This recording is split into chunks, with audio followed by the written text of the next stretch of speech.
तो दिल्ली की जीत में यूपी और साथ ही बीजेपी के कई नेताओं को भी एक अहम भूमिका मानी गई, लेकिन इनमें से एक है दिल्ली चुनाव में बीजेपी के स्टार प्रचारक रहे केशव प्रसाद मौर्य, और उनसे विवेक तिवारी ने खास बातचीत की है। आपको सुनवाते हैं।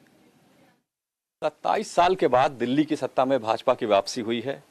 हमारे साथ केशव प्रसाद मौर्य जी हैं, जो स्टार प्रचारक रहे हैं दिल्ली के चुनाव में भाजपा की तरफ से। केशव जी, आपकी मेहनत रंग लाई है, आपकी मीटिंग्स हुई, आपका रोड शो भी वहां पर हुआ था।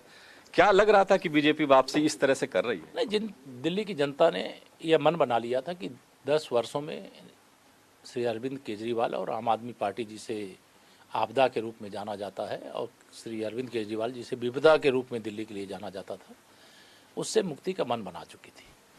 और देश की जनता का जिस प्रकार से माननीय प्रधानमंत्री मोदी जी के प्रति भरोसा था, वैसा ही भरोसा दिल्ली की जनता का था।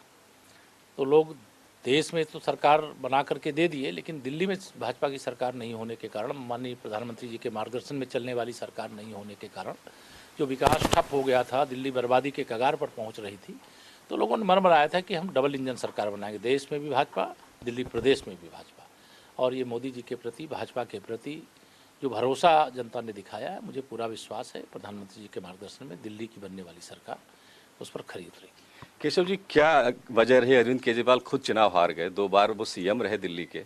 इस बार उनके साथ उनकी मिनिस्ट्री के बहुत बड़े बड़े चेहरे हार गए।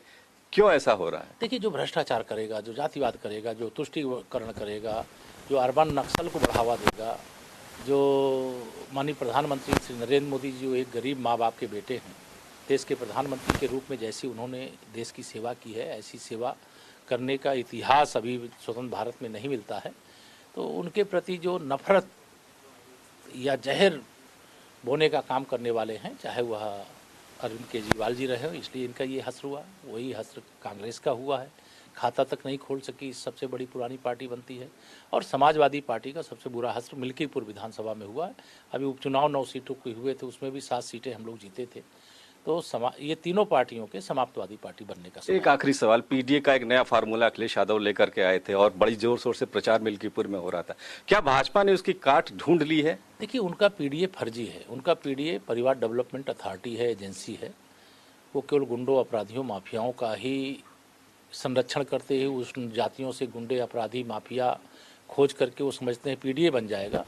तो वो पीडीए हवाई है। धरातल पे भाजपा है जो सबका साथ, सबका विकास करते हैं। धन्यवाद। तो आखिर मेहनत रंग लाई, और जो प्रचार प्रसार में भारतीय जनता पार्टी के नेताओं ने अपनी मेहनत की थी, उसका नतीजा, उसका परिणाम आज दिल्ली में 27 साल के बाद सत्ता की वापसी के तौर पर देखने को मिल रहा है।